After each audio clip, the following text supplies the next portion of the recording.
Checking the mic, making sure we are all set. We have the music off. Check, check. 1, 2, 3, 4, 5, 6, 7, 8, 9, 10, 11, 12, 13, 14, 15, 16, 17, 18, 19, 20. Okay, thank you so much.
Ladies and gentlemen, please silence your devices. Our program will begin momentarily.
Please welcome Derek Morgan, Executive Vice President of the Heritage Foundation.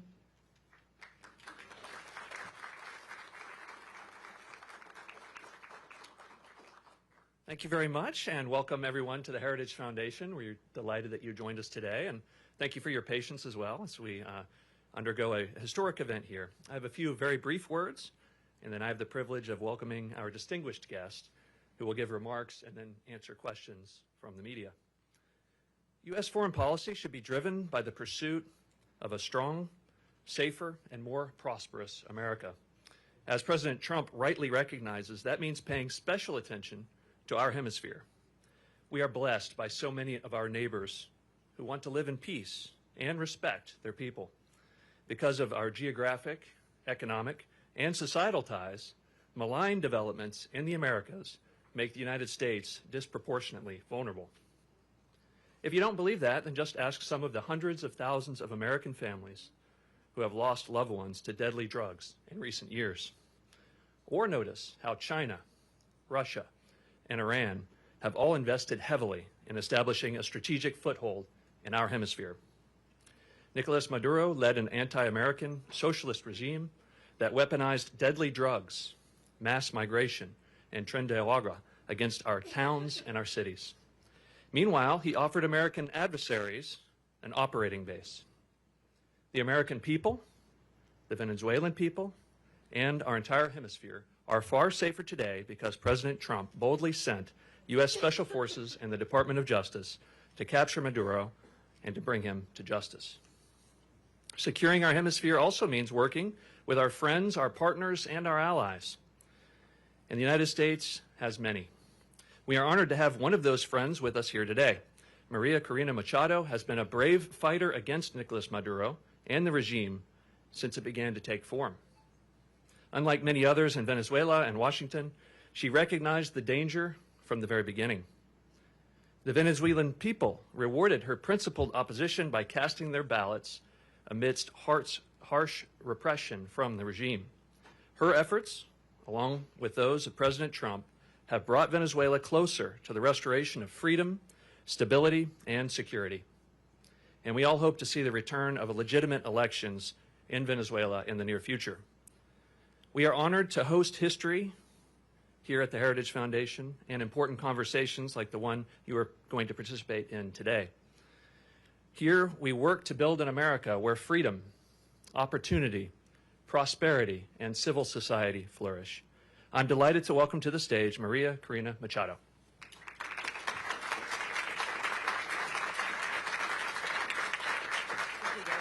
Thank you so much. Thank you very much. Thank you very much. So, such a pleasure to be here. Very grateful to the Heritage Foundation and every one of you to join us this morning.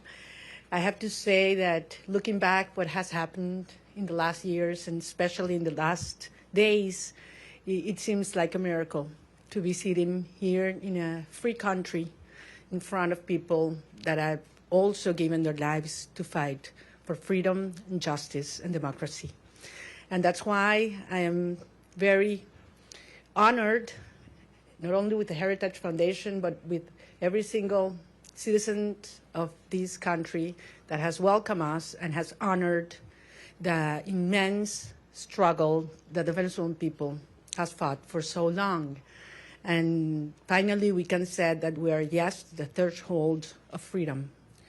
On January 3rd, 2026, a new milestone was achieved, and we are definitely now into the first steps of a true transition to democracy that will have not only immense impact in the lives of all Venezuelans, those who stayed in our country, those who have been forced to flee around the world, but that will have immense impact in the region, in our hemisphere, and I will say even further in the whole world.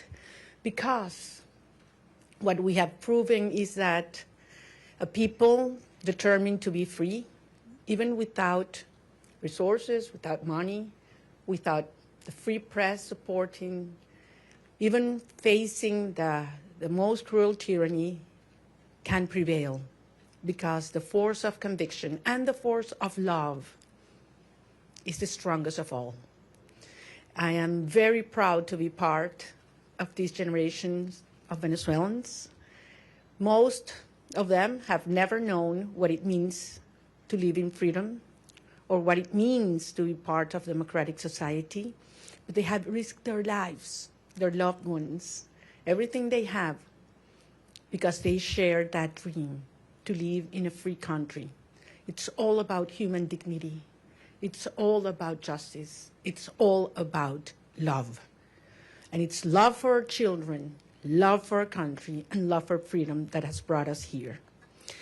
Now we face a very complex and delicate process.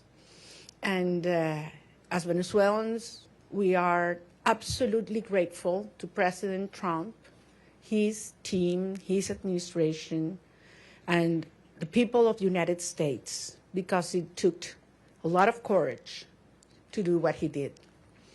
And he did it, yes, on behalf of the American people, but also because he cares for the people of Venezuela. And he told me that yesterday.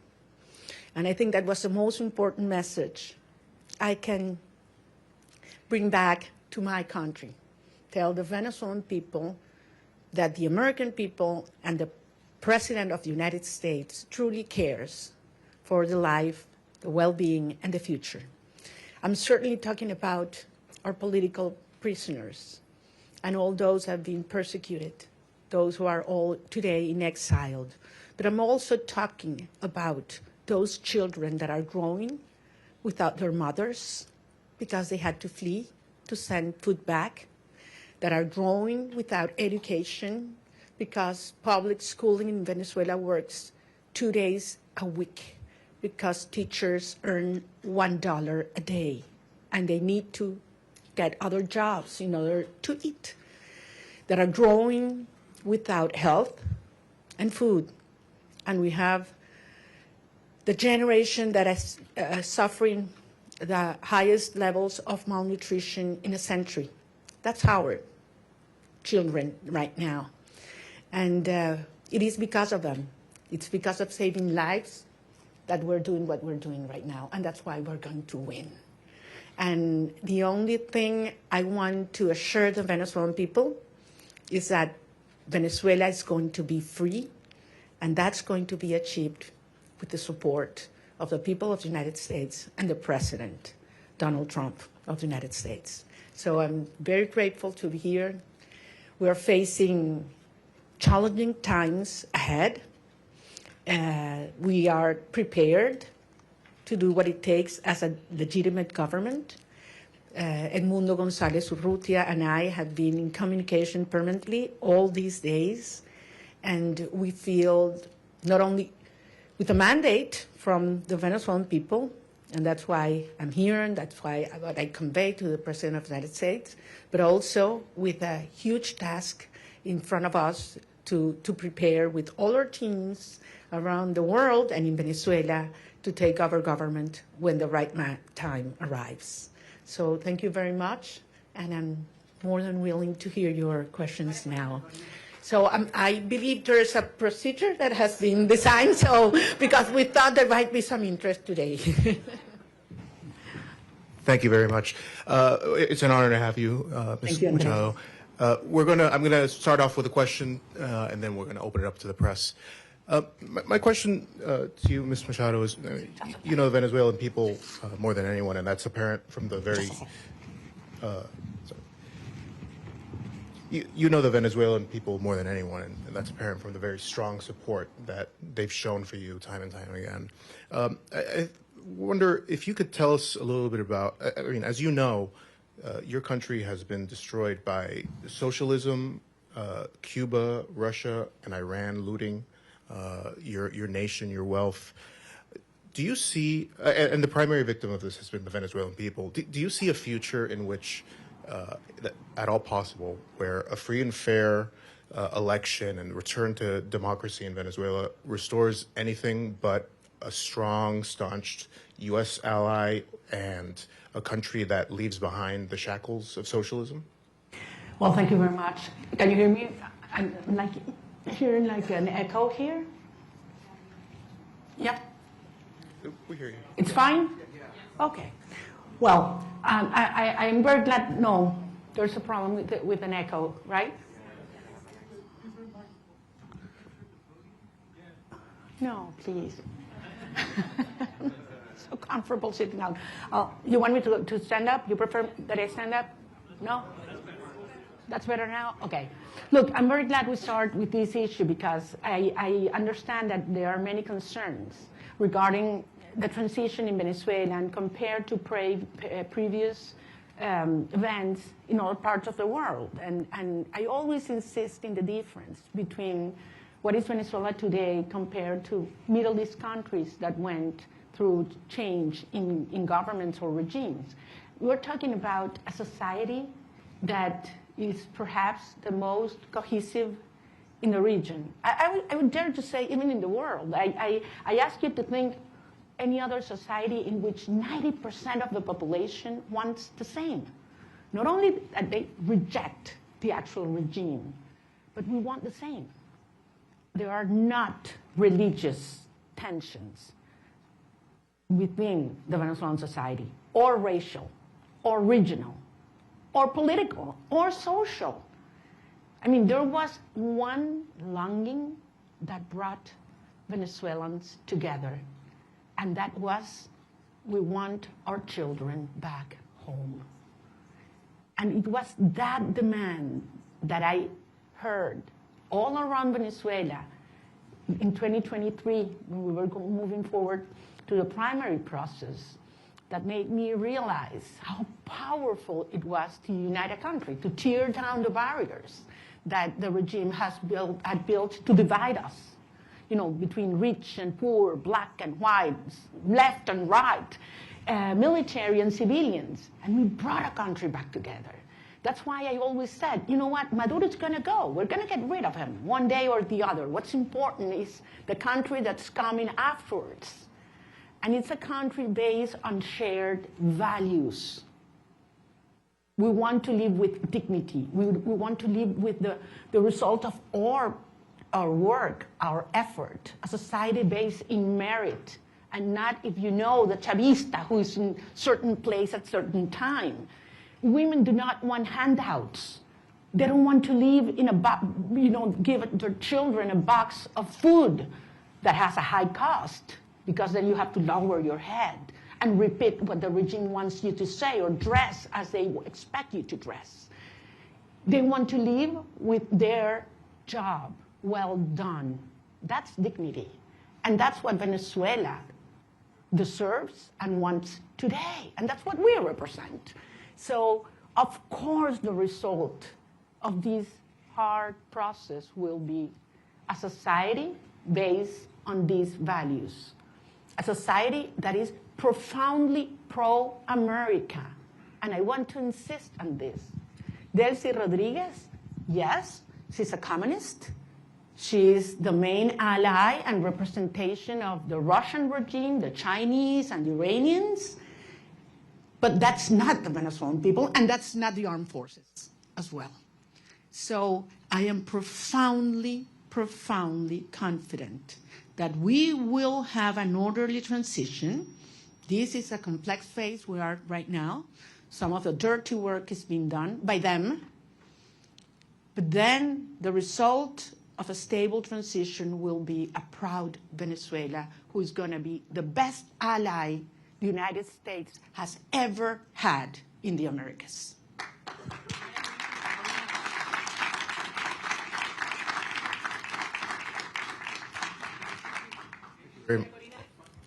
We're going to have a person come up and...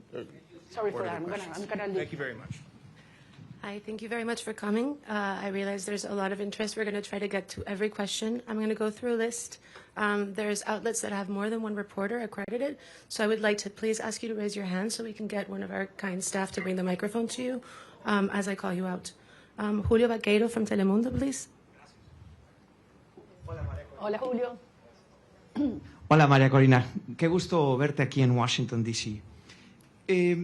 El presidente Donald Trump, su gobierno, está hablando y trabajando con Delcy Rodríguez, así lo han dicho ellos. Usted le dio el Premio Nobel de la Paz al presidente Trump en su encuentro ayer. ¿Qué le dio el presidente a usted? ¿Un reconocimiento de su legitimidad como opositora con el mandato de encabezar esta transición en Venezuela? Gracias, Julio. Yo no vine a buscar nada para mí. Vengo aquí en representación del pueblo de Venezuela, que eligió a Edmundo González Urrutia como presidente electo. ¿Perdón? ¿A que lo baje? Ah, los teléfonos, ok. Entonces, repito, yo vine en representación del pueblo de Venezuela, que nos dio un mandato. Primero, el 22 de octubre del 2023. Ay, no. Ya va, chicos, un minuto. Vamos a ¿se escucha bien o no? Ya, vamos a cambiarlo.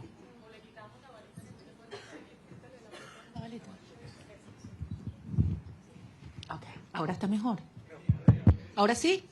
Ok, voy a repetir la pregunta la respuesta a la pregunta de Julio. Les decía, yo vine a reunirme con el presidente de los Estados Unidos en representación del pueblo de Venezuela, que nos dio un mandato. El 22 de octubre del 2023, cuando yo recibí más del 92% de los votos en las primarias, y el 28 de julio de 2024, cuando Edmundo González Urrutia, en las condiciones más extremas y fraudulentas, recibió el 67% de los votos de los venezolanos y lo probamos. Y lo probamos. Vine a recibir de parte de él un mensaje para los venezolanos. Y es la seguridad de que contamos con los Estados Unidos para avanzar en una ruta donde se haga respetar la soberanía nacional, la libertad, la democracia y la justicia. Hay un proceso muy complejo en marcha, lo sabemos, pero se están dando pasos. Evidentemente, para los venezolanos es una situación cada día, para muchos venezolanos de vida o muerte, y ahí hay una enorme urgencia ética. Pero entendemos que este es un proceso complejo al cual nosotros somos parte y queremos y estamos contribuyendo. Gracias. Nick Schifrin from PBS, please. Hola, Maria Corina. Thank you so much. It's great to see you in person after seeing you virtually for the last few years. Two questions, if I could, similar to what you just answered, but in English. You had a very good meeting with the president yesterday, but he still maintains a positive relationship and positive language about Delcy Rodriguez. The CIA director was just there. So what's your message to the president and to the United States when U.S. policy is still to support the Chavismo government that still exists in Caracas? And I have to ask, your statement last night said that you felt like you were going to die at one point when you left Venezuela in the boat. Can you just tell us exactly what happened in that moment when you were in that boat? Thank you. Well, regarding all the details of how and when I left Venezuela, for the protection of those involved and help me get here, I will wait until the regime is no longer in capacity to harm them, to share that in detail. Yes, there was a certain moment in the trip, in the boat, where I was hurt because the waves were very high, over 6 feet, and there was a strong wind, and we got lost in the ocean. We lost the sign of the GPS, and the satellite phone stopped working, and Starlink antenna did not work as well, all at the same time. So it was a very risky, dangerous, and scary moment, I have to say. And it lasted several hours. But at the end, as I say, you know, we have moved ahead de la mano de Dios. And that's why I believe it is a miracle, and I'm here. And I know that someday I will be able to tell you all the details and thank personally all those that risked their lives in order for this to happen, because they knew it was very important for our cause that I was able to leave my country at that moment. Regarding your first question, look, this has nothing to do with a tension or decision between Delcy Rodriguez and myself. This is about the cartel and justice. This is about a criminal structure that is the regime and the mandate of the Venezuelan people. That's what's at stake at this moment. I'm just one member of a huge movement of millions of Venezuelans that have decided and are committed to be free. And I have no doubt that President Trump, his administration, and the people of the United States support democracy, justice, freedom, and the mandate of the people of Venezuela. I have absolutely no doubt, not only because it's in the well-being of Venezuelan people, but as I say, because it's crucial for the American people. The United States today is a safer nation after January 3rd. And once the regime is out and the transition is accomplished, The United States will not only be a safer nation, but one that will have more prosperity and strength in our hemisphere. Can we get Eric Martin from Bloomberg, please? I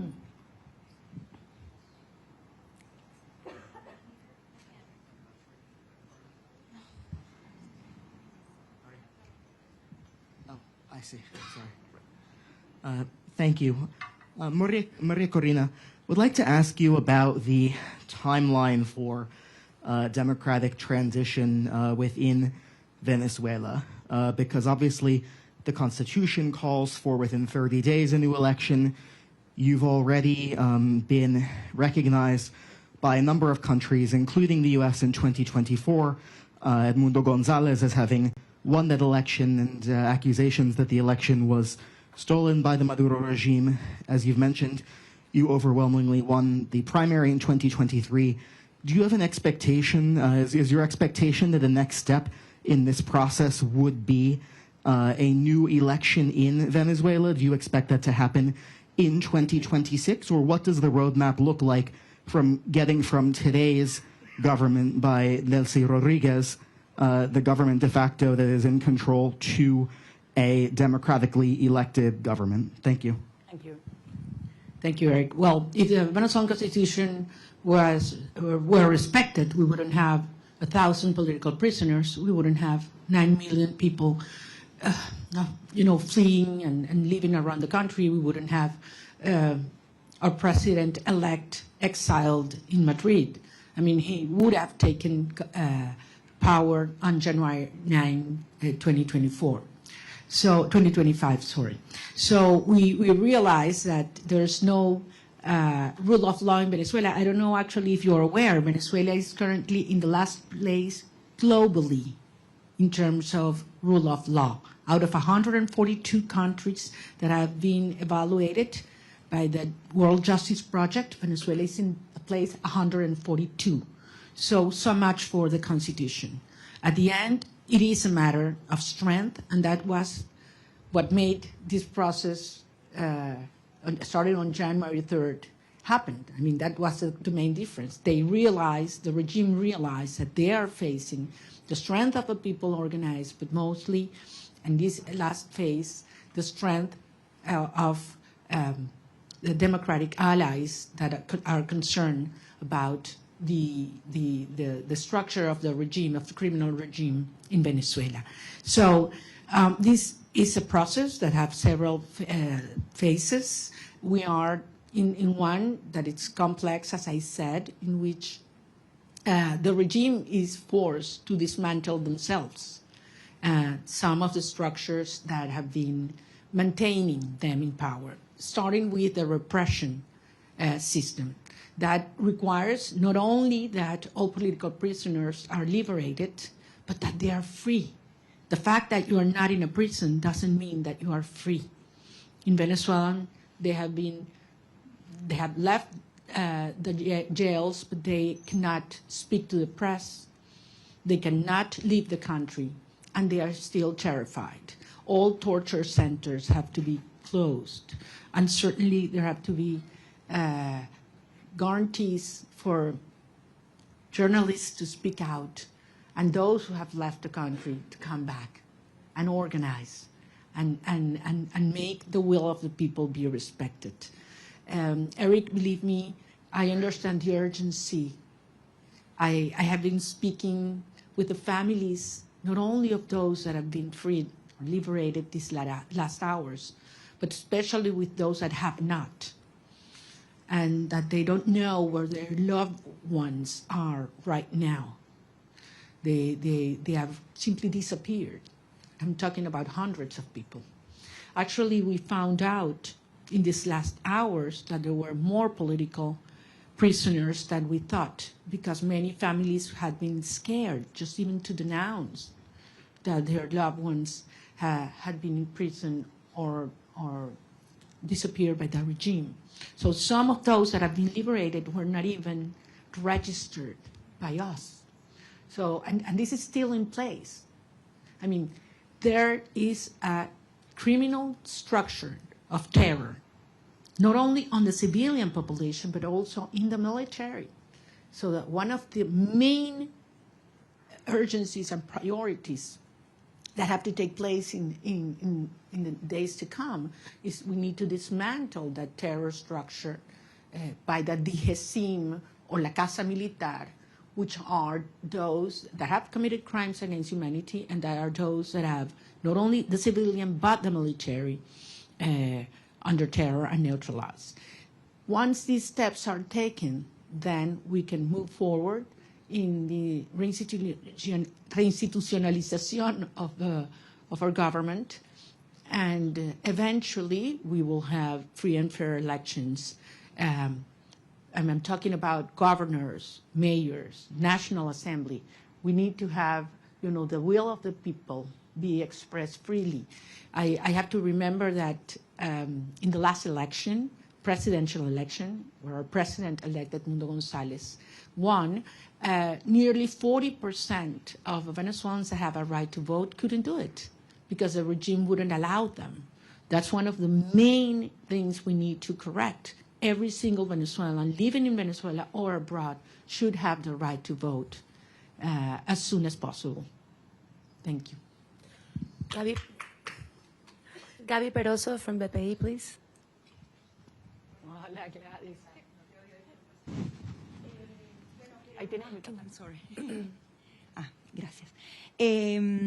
Quería que nos dijeras lo que se pueda revelar de la reunión con el presidente Donald Trump, por ejemplo, la importancia del reconocimiento al presidente electo Edmundo González, un cronograma electoral, eso se habló, hay posibilidades ciertas de esas dos cosas. Y en segundo lugar, una pregunta que se hacen los venezolanos, tu retorno a Venezuela, saliste con condiciones distintas, ahora Estados Unidos también está involucrado en eso. También se habló de eso con el presidente Donald Trump, la conveniencia que vuelvas o no, y para poner lapsos a Carnaval, Semana Santa, ¿cómo lo podemos medir? Porque los venezolanos se lo preguntan. Gracias. Gracias, Gladys, te entiendo, porque como lo dije antes en inglés, para nosotros es un tema de vida o muerte. Miles de venezolanos cada día que pasa. Es una tortura, es una tragedia y es un tema de la urgencia ética asociada a poder realmente iniciar un proceso de reconstrucción del país y que regresen los venezolanos que se han ido.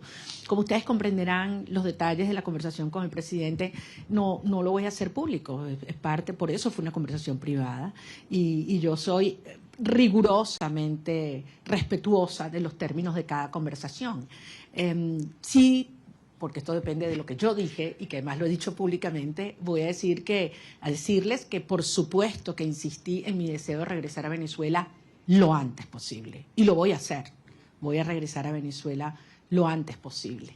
Y evidentemente fue un tema que discutimos y todo lo que ello implica. Pero no soy solo yo. Son millones de venezolanos, otros compañeros, líderes políticos de otros partidos que también quieren hacerlo. Incluso ayer algunos senadores hablaban de ir a Venezuela, lo dijeron públicamente y lo declararon. Y bueno, quizás hasta podemos ir juntos. Es decir, yo creo que hay mucha gente en el mundo preparándose para ir a Venezuela porque sabemos que este es un proceso irreversible. Puede tomar un día más, puede tomar un día menos. Puede haber alguna fase que no nos la habíamos previsto o que no nos gusta.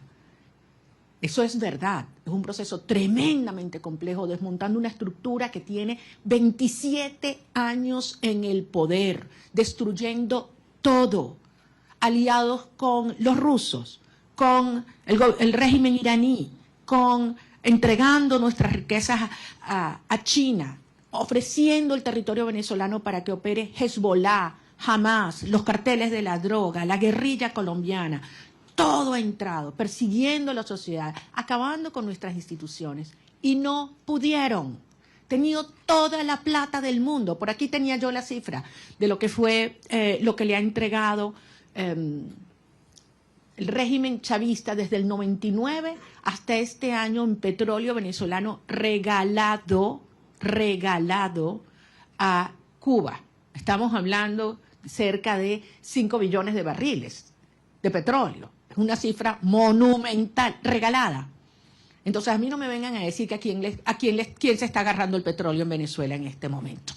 O sea, han saqueado Venezuela y aún así el país está de pie, decidido, unido, y pueden tener la seguridad que nosotros vamos a convertir a Venezuela, ahora sí, en el milagro latinoamericano.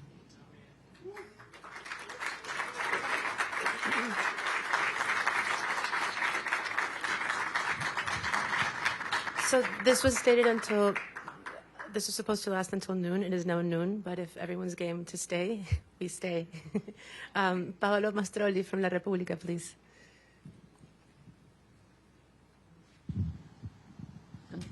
No veo, allá.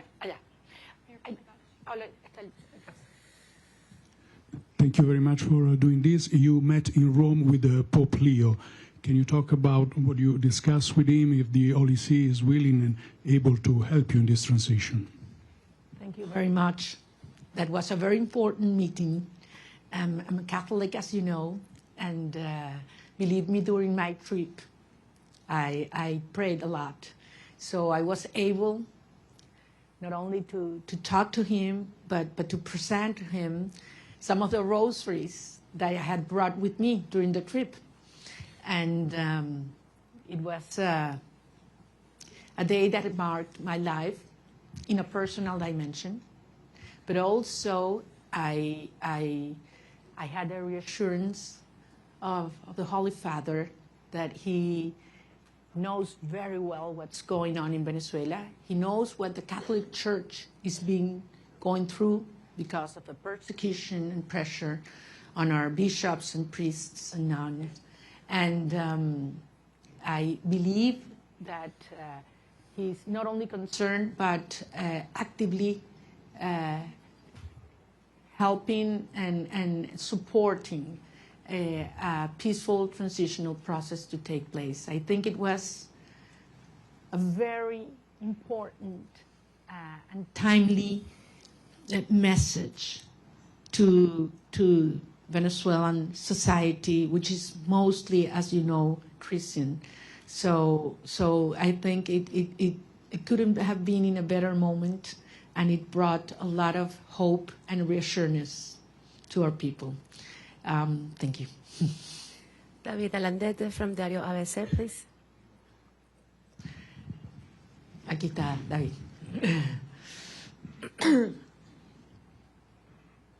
Tú no me vas a hacer preguntas porque tú sabes más que yo. No, no me digas eso. Yo me entero de todos los detalles de mis reuniones por ti, entonces. Okay. Sorry about that. No, te pregunto en español. Dale, David. Okay. Muchas gracias. Quería hacerte dos preguntas y muchísimas gracias por hacer esto. Es genial poder vernos, que no sea virtualmente. Estaba interesado en cómo... Se ha escrito mucho, se ha dicho mucho sobre cómo fue la visita, los términos. Sin revelar nada interno, ¿cómo te sentiste tratada y recibida? Porque creo que ese ha sido un punto muy importante en la cobertura de la visita. Y el segundo, ¿qué le dirías a la comunidad internacional después de haber sido recibida en la Casa Blanca? Me refiero a la Unión Europea, a otros países que han estado antes en mediación, pero no lo están ahora después de la operación del 3 de enero. Gracias. Muchísimas gracias, David. En primer lugar, nuevamente lo voy a repetir. Yo no estaba allí como un individuo, yo estoy allí en representación del pueblo de Venezuela. Nosotros representamos al pueblo de Venezuela. Ganamos apabullantemente, no una, 2 elecciones. Y el mundo entero lo sabe. Estamos allí en representación de un pueblo que ha dado su vida para vivir en libertad. Y que no vamos a descansar hasta lograrlo. O sea, Venezuela va a ser libre, que nadie lo dude. Y esto va a ocurrir gracias al apoyo que hemos recibido del presidente Donald Trump. Y así lo digo con todas sus letras, y así lo dije ayer en el Senado, en frente de senadores de ambos partidos a quienes les agradezco profundamente su presencia, porque si hay algo que ha unido al pueblo de los Estados Unidos es la causa por la libertad de Venezuela.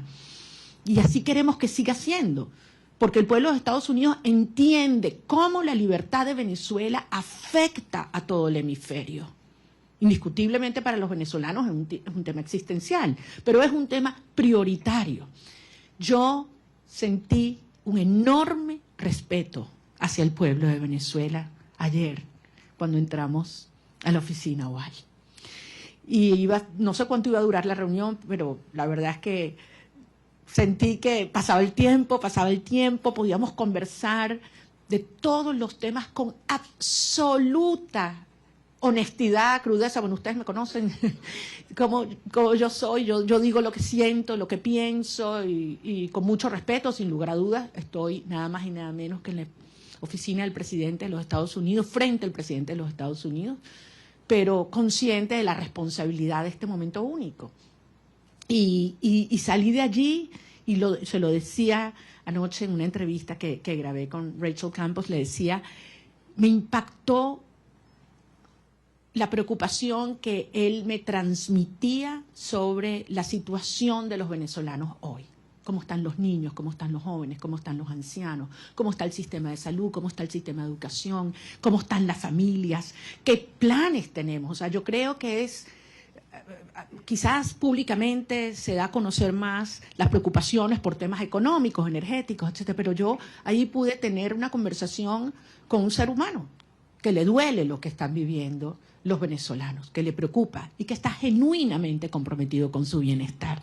Por eso yo salí realmente convencida de que lo que necesitamos para sumar a toda la fuerza y la organización adentro en un genuino liderazgo global está en la Casa Blanca, y creo que servirá de ejemplo para aquellos líderes globales o mundiales que no han tenido la determinación de llamar las cosas por su nombre, porque todos lo saben.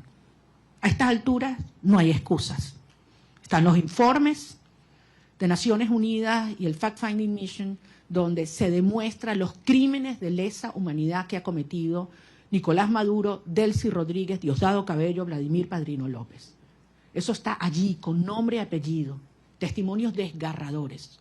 Entonces no hay excusa para ignorar el terrorismo de Estado como ha calificado la Comisión Interamericana de Derechos Humanos. Más allá de todos los crímenes de corrupción, narcotráfico, tráfico de seres humanos, de armas, todo lo que sabemos que sigue ocurriendo en Venezuela. Es que yo salí emocionada y con una gran responsabilidad, desde luego, para los tiempos por venir. Maxine Wallace, Washington Post, please.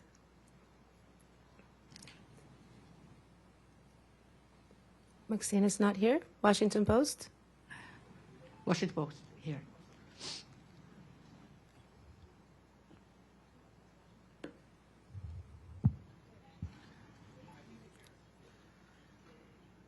No Washington Post? Okay. Then let's go with Carla Angola, please. She's right next to you. Thank you. I can hold it. Okay, perdón. ¿Cómo estás, María Corina? Quería solo algunos detalles, ¿no? El primero que siempre me ha dado curiosidad sigue siendo, ¿cómo fue esa primera noche en la que dormiste sin estar en clandestinidad, sin haber estado todos esos años sin poder salir del país? Es decir, dormir una noche sin la sospecha o el peligro de que alguien te fuera a buscar. Eso siempre me dio curiosidad, que si lo pudieras compartir. Y después, en esa reunión, ¿pudiste conocer cómo te vas a involucrar? Porque el presidente lo dijo en algún momento, que tú vas a estar involucrada en alguna de las fases. ¿Pudiste descubrirlo en esa reunión? ¿Nos puedes dar alguna seña de cómo vas a estar involucrada y en qué fase? Y tercero, si pudieras decirnos si tú crees que Delcy Rodríguez, con ese perfil de miembro del cartel, de criminal de lesa humanidad, pudiera tener las credenciales para ser una candidata a la presidencia, si es que ella va a tener permitido eso con todo ese prontuario, si ella de verdad crees que debería o va a poder participar en esa futura elección justa y libre de la que estás hablando. Bueno, tú me conoces bien, querida Carla, yo no voy a especular. Yo voy a hablar solamente sobre los hechos y aquellos que además me puedo dar fe. En primer lugar, de la señora Delcy Rodríguez, creo que la justicia de los Estados Unidos tiene suficiente información, y la justicia internacional. Solamente les recuerdo que no solamente ideológicamente comunista y muy fanatizada, pero además ha sido como en el cargo de vicepresidente quien ha supervisado y ejecutado todo el proceso de represión en Venezuela. Es decir, los centros de tortura están bajo su dirección y han estado bajo su dirección. Es responsable directa.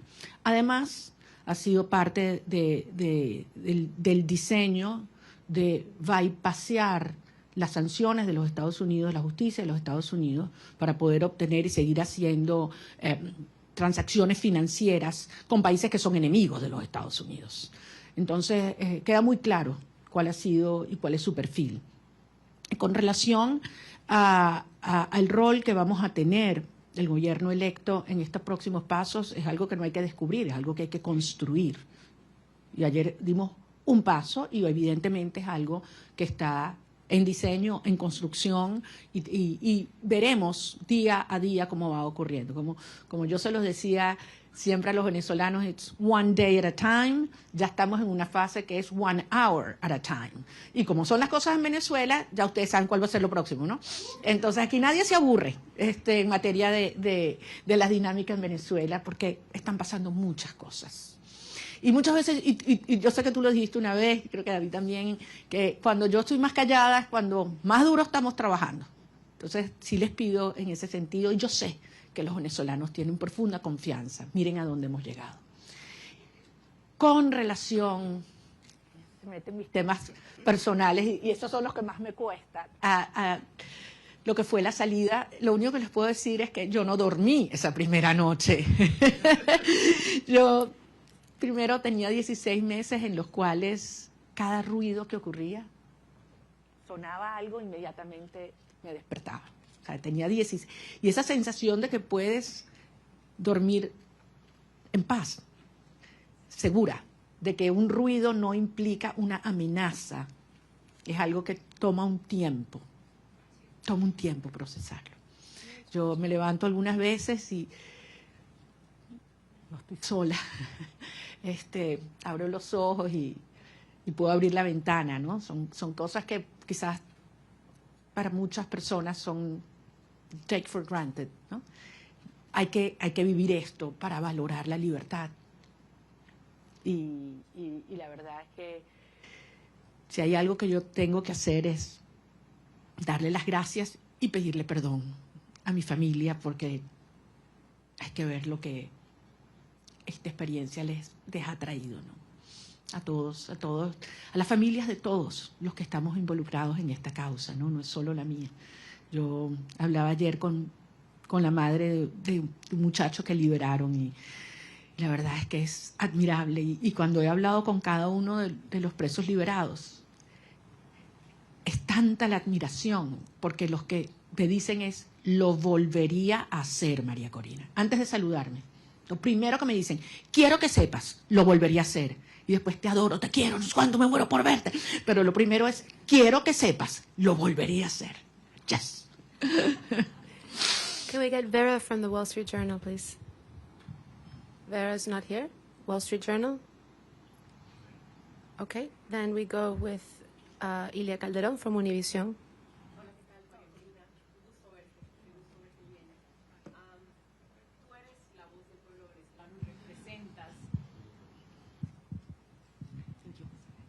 Tú eres la voz del pueblo venezolano y representas al pueblo venezolano. Delcy Rodríguez está en este momento al frente del gobierno de Venezuela. El presidente Trump ha tenido palabras para elogiarla y ha dicho que su gobierno está trabajando muy bien con ella. ¿Qué te garantiza a ti que va a haber una transición? Y si no temes que este hecho de que se lleven bien y de que estén trabajando bien lleve a que se perpetúe el régimen en el poder en detrimento sobre todo de los venezolanos que están en Venezuela. Entiendo perfectamente tu preocupación, porque al final eso es lo que ellos han hecho. Pero recordemos, han habido 17 iniciativas de diálogo. Esta no es la primera, de aproximación o negociación, acuerdo. 17. Todas, absolutamente todas, lo que el régimen buscó fue ganar tiempo, legitimidad y plata. Y se salió siempre con la suya. Todo lo que se comprometían a hacer lo violaron siempre. Entonces, es lógico que el pueblo de Venezuela tenga esta preocupación. Pero la señora Delcy Rodríguez en este momento lo que está es cumpliendo órdenes. Ella no está en un acuerdo a motus propio, ni cómoda. Ella está cumpliendo órdenes, porque al final, si algo demostró el 3 de enero, es que tenía que haber una amenaza real, tenía que haber fuerza real. El costo de quedarse en el poder tenía que ser más alto que el costo de la salida para que se diera este cambio de actitud en el régimen. Y los venezolanos hicimos todo lo que nos correspondía en términos de la organización, la movilización, la victoria electoral. Pero hacía falta el respaldo decidido de los Estados Unidos y finalmente llegó de la mano del presidente Trump. Entonces, esto es otra fase. Ahora bien, se tiene hoy un sector que está cumpliendo en el desmantelamiento del otro sector del régimen. Eso existe. Y desde luego se tiene la fuerza real y la amenaza del gobierno de los Estados Unidos. ¿Qué falta aquí? ¿Qué falta aquí en este análisis? La gente, el pueblo de Venezuela. Y eso es lo que nosotros representamos.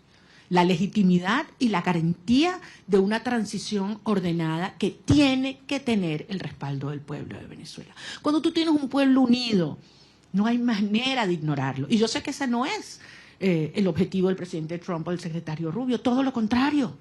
Es acompañar y apoyar al pueblo de Venezuela en su derecho de ejercer la soberanía popular.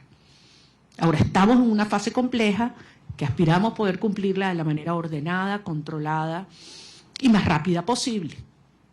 Yo no voy a adelantarme a poner fechas y a poner calendarios porque sería una irresponsabilidad.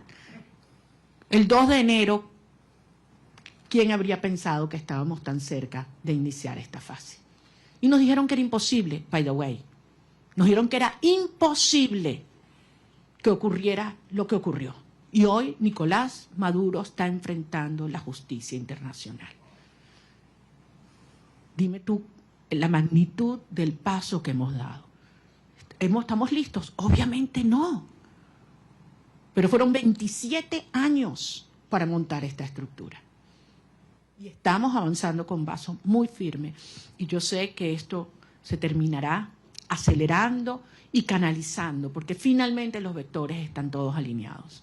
Falta, sí, como decía David, que algunos otros países alrededor del mundo, con firmeza y valentía, reconozcan que se está haciendo lo correcto y que lo acompañen. Yo creo que en este momento no es posible, porque depende de múltiples variables, pero nuevamente, trabajando duro para garantizar que podamos regresar a Venezuela con Edmundo González Urrutia también. Benjamín Álvarez, de Deutsche Welle. ¿No está Deutsche Welle?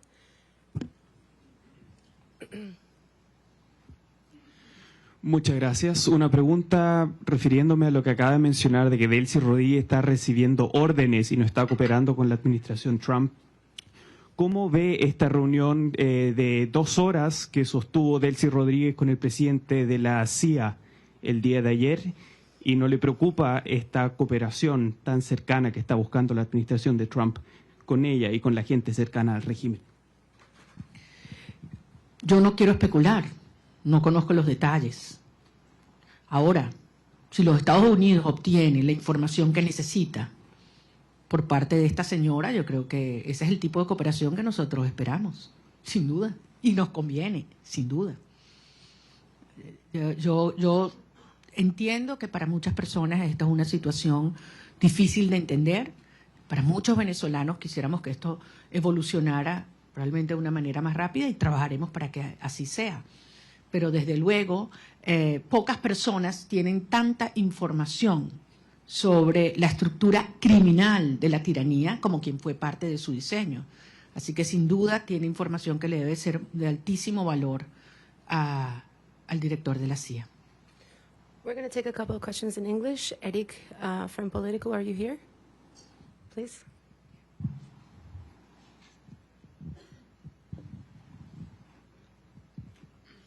Thank you so much, Maria Corina. It's good to see you in person, as others have said. Today, Venezuela accepted its first deportation flight since the operation on January 3rd. It followed a month of pauses.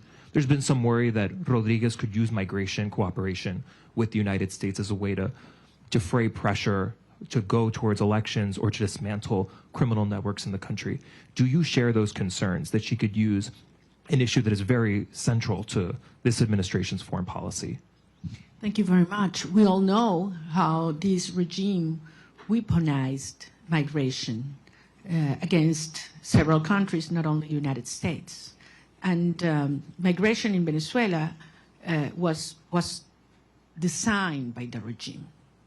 Wasn't, just spontaneously happened. It was designed by them.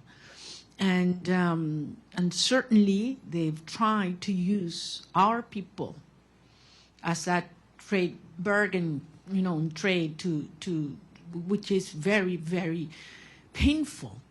But I think everybody knows that the only way that we can have people on their own means, and talking hundreds of thousands coming back, is given the Venezuelan people the hope, the certainty that we will have a democratic future and security in our country. It's not a matter of having all economic problems solved. People are willing to go back to be part of the solution. But if they have, hope that we will have a freedom and democracy in the future. So I think it is clearly in the best interest of the United States and those that are concerned about migration to have a transition take place as soon as possible, because you will see millions coming back home. I have several accredited journalists from the AP. I don't know who wants to take the question. Josh Goodman from Associated Press. Hi, Maria Corina. Thank you. Lots of questions still about the meeting yesterday with President Trump. I just have three specific ones. Did you urge him to seek the arrest of Diosdado Cabello? Did you urge him not to meet with Delcy Rodriguez, as he's indicated he would? And did you urge him to not allow Delcy Rodriguez to reopen the Venezuelan embassy in Washington? Those are three specifics. Want to know what your position on those are. Thanks. Well, I think I don't need to urge the president of specific things. I think it's very clear what has to be done right now. We exchange views about the implications of several actions. And I just want to tell you that I was very impressed of the degree of information he has, how closely he follows the situation in Venezuela, and how much he's concerned about the well-being of our people. Certainly, we did talk about the political prisoners and their families, and the importance to stop repression from the root in Venezuela right now, because you cannot talk of a transition, even in its first steps, if there's still repression in our nation. The Daily Signal.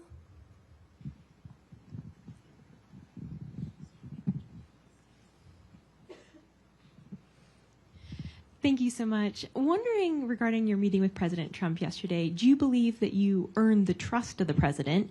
And did you all specifically talk about a transition of power in Venezuela in which you would become president? Thank you. Point again, this is not about me. It is about the will of the people. And we certainly talk about how popular sovereignty has been expressed in Venezuela, and absolutely terrible conditions in which we did, and how the regime stole that result. And I think he can certainly relate to that. So I believe that the point here is Venezuela has decided as a nation to be united first, to unite back again, and to fight for a right to be free. And he understands the moment, and the implication for I would say the whole hemisphere. We talked, and I would say this, I know you can imagine that about other countries, and specifically about Cuba and the implications of a transition to democracy in Venezuela, what would mean to Cuba. And I insisted in something I've said many times, that I believe that for the first time in history, we will have the Americas free of communism, dictatorship, and narco-terrorism, for the first time in history. And that's what's already happening. Sometimes you are so immersed in processes that, it's hard to understand the implication. The geopolitical and historic implications. Imagine what this will mean to have these dictatorships finally gone in Venezuela, in Cuba, and Nicaragua. I mean, this is equivalent to the fall of the Berlin Wall in the Americas. So this is huge from a historic perspective, and this is happening as we speak. Torao Kono, NHK Japan. No? Japan media? Okay, can we get Mr. Rosen from Newsmax? Also not here, okay. Jesus La Patilla, please.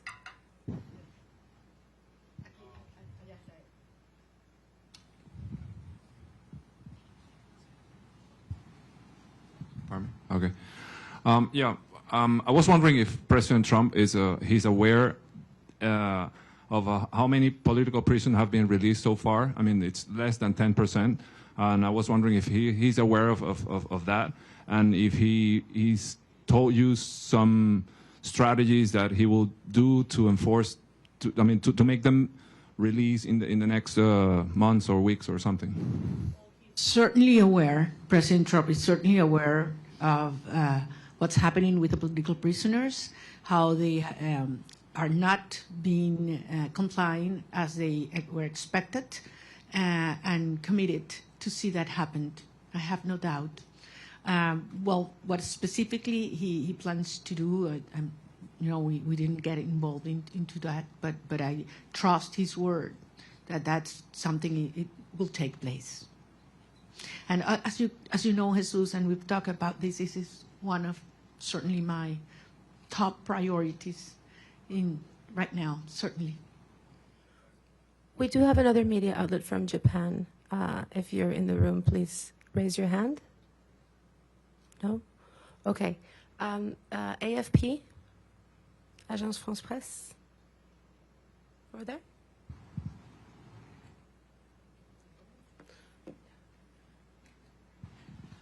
Sí, gracias. Gracias por la rueda de prensa. Señora Machado, quisiera saber, usted dice que es un proceso complejo, ¿cuál es la primera prioridad? Ahora que salga de Washington, ¿qué es lo primero que quiere negociar o ver de parte del gobierno de Estados Unidos? Mi prioridad, a título personal o para los Estados Unidos. Bueno, en términos de esta fase hay que terminar de desmontar la represión. Insisto, no es solamente que una persona pueda salir de la cárcel, es que sea libre y que se detenga la puerta, lo que se llama la puerta giratoria en Venezuela. Te sueltan 5 personas y te detienen 10 el mismo día. Y eso está pasando hoy. Esto sigue ocurriendo hoy. Y entre otras cosas, les recuerdo que la estructura del poder en Venezuela no es monolítica y no es jerárquica, es heterárquica. Por eso la propia señora Delcy Rodríguez no tiene control. Cuando dicen que controla las Fuerzas Armadas, no controla las Fuerzas Armadas. Ella lo que controla es la estructura represiva que tiene anulada las Fuerzas Armadas, que en este momento es el DGCIM y también la Casa Militar, en la cual también tiene gran control Diosdado Cabello, con enormes tensiones en el alto mando militar.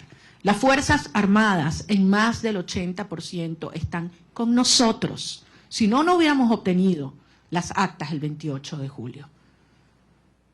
Y eso es algo que el régimen lo sabe. Nicolás Maduro estaba protegido ¿por quiénes? ¿Venezolanos? No. No confía en los venezolanos. Él sabe que las Fuerzas Armadas repudian este sistema tanto como el resto de los ciudadanos de nuestro país. Pero las Fuerzas Armadas están amarradas, neutralizadas, aterrorizadas por la estructura represiva del DGCIM. Y esa es la estructura criminal que hay que terminar de desmontar. Una vez que eliminamos el factor represión en Venezuela, ¿cuánto dura el régimen? ¿Cuánto dura el régimen? Es lo único que les queda, es el terror. Es lo único que les queda, es el terror. Entonces, estamos en esa fase, esa es la prioridad. Y veremos entonces cómo avanzaremos en la reinstitucionalización del país hasta llegar a un proceso de legitimación de todas las autoridades democráticas. Pero les digo, al final hay algunas cosas que Delcy Rodríguez podrá entregar, obligada por la fuerza, porque le tiene terror al presidente Trump, ahí no hay ninguna duda. Pero hay cosas que jamás podrá Delcy Rodríguez, ni ninguna de los miembros de la estructura criminal proveer. Confianza, Estado de Derecho, reencuentro, participación y apoyo ciudadano. Jamás, jamás. Por lo tanto, esto no es sostenible y ella lo sabe. Y por eso vamos avanzando en una fase delicada, un día a la vez, pero con una sola misión, con un solo propósito, y es lograr la verdadera instauración de la democracia y la libertad en Venezuela para que puedan regresar nuestros hijos y todos los venezolanos a casa. Muchísimas gracias. One last question for Mr. Bernalete. Martín, noticias, please.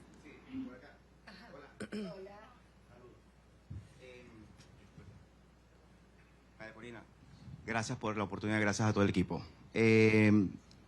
Conversación que tenga prevista con el secretario Marco Rubio en virtud de recapitular un poco la orientación diplomática entre Venezuela y el gobierno de Estados Unidos, y hay alguna aclaratoria con los términos de cooperación energética entre Estados Unidos, dado que el secretario del Departamento de Energía dijo que hasta 2 años podría ser el control del petróleo en Venezuela. Bueno, nuevamente, las cosas en Venezuela se están moviendo rápidamente. Es evidente que mientras esté el régimen en el poder, no hay confianza para ninguna persona, para ninguna institución, para ninguna empresa, y por lo tanto existe este nivel de supervisión sobre los ingresos petroleros. Pero la transición en Venezuela, y como mismo dijo el secretario de Estado, las fases se solapan y esto puede acelerarse enormemente. Yo voy a tener varias reuniones en Washington y en otras ciudades sobre las cuales en su momento informaré, prefiero no hacerlo desde ahora. Yo sé que ustedes entienden, por respeto a las agendas y a los acuerdos con mis interlocutores. Pero en todo caso, quiero darles las gracias. Créanme que es toda una experiencia interactuar con periodistas que pueden libremente decir lo que piensan, hacer las preguntas que les salen del alma y no las que les imponen, y poderlos ver a la cara con un backing que no sea blanco. Y con el orgullo de decirles que lo que viene es enorme, y que así como Venezuela hace 200 años fue el foco de la lucha por la libertad y la liberación de nuestra región, una vez más el futuro de la región de América Latina se está luchando en el suelo venezolano, y yo voy a regresar lo antes posible. Espero que muchos de ustedes puedan hacerlo conmigo también. Muchas gracias. Gracias.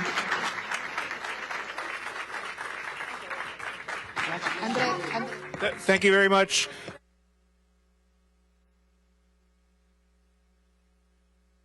To file out, and then we'll all orderly come out the bat. But thank you very much. Let's welcome or thank Ms. Machado for her time. What's that? Muchas gracias. Gracias, Andrés. Gracias.